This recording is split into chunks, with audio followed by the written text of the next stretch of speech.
What is going on, everybody? Today we're talking about if the real estate market is crashing or not. Yeah, so you'll hear it a lot on the news. I'm sure you'll hear it all over Instagram and the gurus and all that talking about whether it is going to crash or it's not going to crash. It's 2008 again, it's 2010, whatever the fuck, right? And what I always tell people, if someone is looking to purchase a home, or if you're looking to sell a home, if you're looking to get into investing, and someone who is close to you or a family member says, oh, you shouldn't do that, or you shouldn't do this, or you should do this instead, I always like to ask them, how many properties do they own?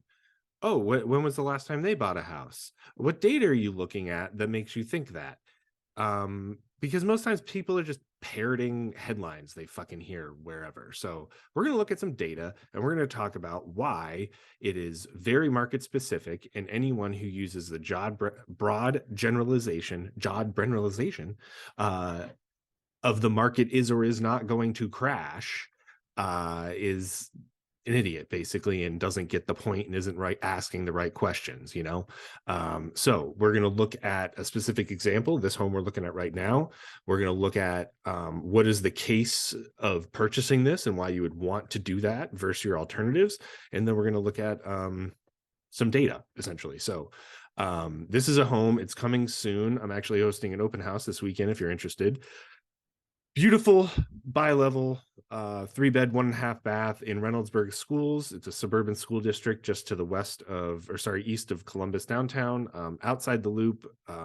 Really cute neighborhood, decent, affordable, nice place to live. 225 grand, nice house, right? Well, if we pulled the data for the last 30 days or the last month on single family homes that are in the 150 to $300,000 range, which is kind of a broad range.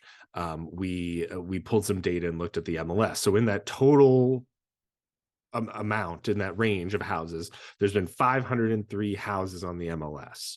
Of those, total number sold is 345, and the average days on market is 21 days on market. So under 30 days. Something is always only worth what someone's willing to pay. But if you put out a good product, if you put out a home that is priced accordingly, looks nice, well presented, and has lovely repairs and isn't a piece of shit, people are going to want it and they're going to come buy it because it's in a decent area, it's affordable, and the alternative is renting for an astronomical amount of money. So we know that the demand is there because our average days on market are 21. We can see that none of them, once they went into contract or sold, came back on the market, and only 15 expired, it looks like. And of those, it looks like they just stayed on the market a really long time, and the average list price was 198,000. So that tells me that they probably were trying to be too greedy, and listed too high, and that's why it probably sat in the market and expired, or maybe it wasn't in great shape. We've got a pretty good amount of like iBuyers in this area that try and jack prices up on pretty shitty houses. So that's a whole other story. But anyway, and then we break it down. We go to Gahanna. There were 5 properties in the last month that sold in Gahanna. There were 10 that's been on the market. 26 days is the average on market. Average sold days is 3. So why am I showing you guys this shit? The whole point is to show you that there is real data that you can pull, or your realtor that you're working with can pull, that will tell you how in demand your market is, and you'll be able to form an opinion of how aggressive or not aggressive or whatever you need to be in your buying. But do not rely on the media, who is really funded by BlackRock and these hedge funds that are putting together billions of dollars to buy these homes for themselves and rent them to you. So you have to always ask yourself, why would these people be spinning this story of a market crash, and what their motives would be for spinning that story and feeding it through their media outlets that they own down to you, the American consumer. What purpose would that have? Well, it's to scare you to get out of the market because they're worried about their bottom line and buying it, hopefully for a discount or without a lot of competition. So if they can get retail buyers out of the market, scare them out of the market, in my opinion, they think it leaves more room for them to come in and scoop up these homes. kind of a whole conspiracy theory. If you want to talk about it, get at me. I love my conspiracies, but you really have to ask yourself, like, why would these big corporations be telling you not to buy a home? If you can kind of prove to yourself or show yourself that it's worth it. Anyway, this house specifically, if we look at it and we go and say, hey, I've only got a couple grand, I've got 8 grand to put down, 10 grand to put down, I've saved it up. What are my payments going to be like if I buy this thing now? I'll tell you right now, this house is going for a lot more than 225. We got 30 showings on Friday on this house. I'm pretty sure there's 11 at 2 p.m. alone that are scheduled overlapping on this house. So high demand area, nice house, done well, priced accordingly. You get a lot of traffic, right? So even at the 225, this will go higher. That's $1,800, almost $1,900 in a total payment. Now you'd say, well, what is that for rent? If we look in this area for rent, it's over in here.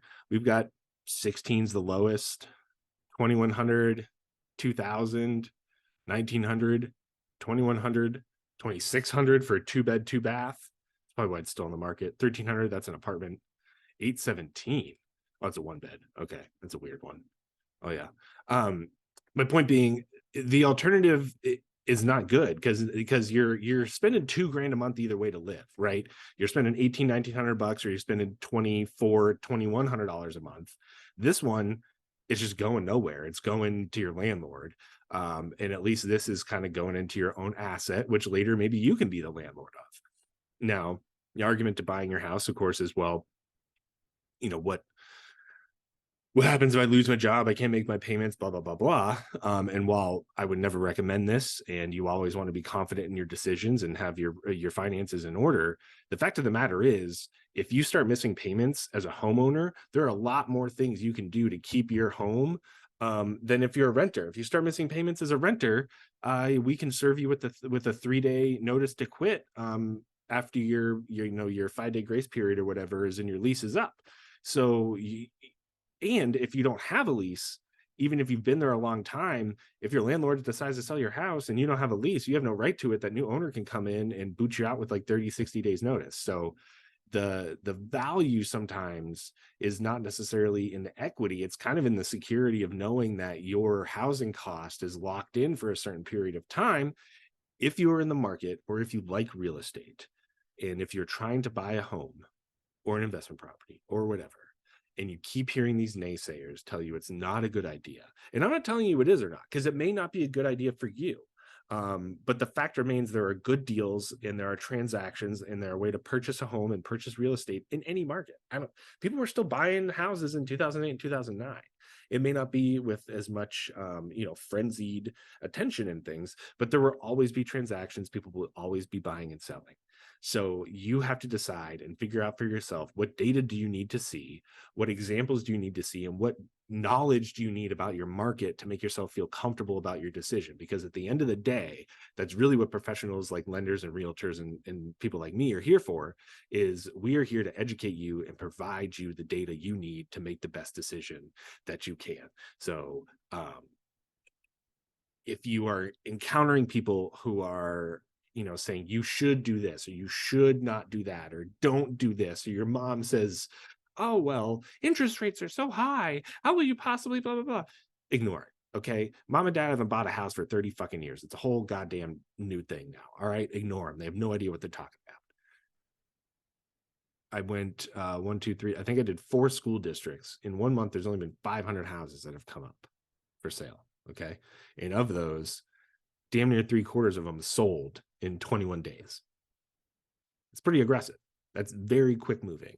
And if you are trying to buy a home that is in a good school district, and that you're, quote, good school district, whatever the hell that means, and you want it to be move-in ready and look nice and not put any work into it, and not have any kind of like weird smells or anything like that you have to deal with, it's going to be competitive, because the alternative is renting. And even that's competitive. And those prices are even higher. So that's where we're at in this market. And that's my point. And I'm rambling, and I'm sorry. No, I'm not sorry. I'm a rambler.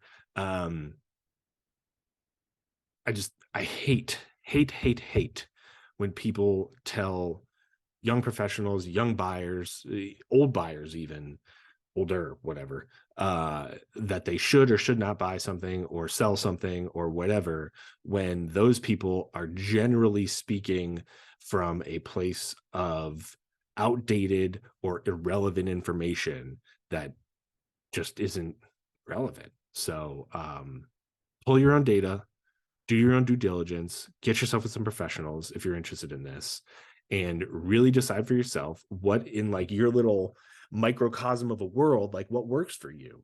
Um, One of the reasons my wife and I sold our first house was to make a move. Whereas if we kept that house, it'd probably be great and everything, but we were able to move to a situation where we could reduce our cost of living through leveraging real estate. And there are ways to do that. There are ways to improve your quality of life through real estate if you want to do that. And so you have to look at it from your own personal perspective and block out a lot of the noise that's out there right now. Because, like I said, they're trying to point us in a direction that benefits them, and if you can't see that, well, I guess that's on you. But it's pretty obvious to me that that's why Wall Street corporations, BlackRock, are talking about a crash, is because they want retail buyers out of the market to turn it into a rental country. And that's a whole other discussion, which I'd love to get into if you care to. It's fascinating. But yeah, my name's Michael. If you liked my rambling shit, this is a little different than other videos I've done. Usually it's more, deals and whatnot, but this is a bit more conceptual and introductory, I guess, in nature, mindset in nature. But yeah, if you liked it, shoot me a line, shoot me an email. If you're in Columbus, come on out to that open house at Balsam. It's gonna be a great time. We'll have some drinks and snacks and shit. It should be fun this Friday and Saturday, or Saturday and Sunday rather, 2 to 4. And I'll catch you guys in the next one. Thanks.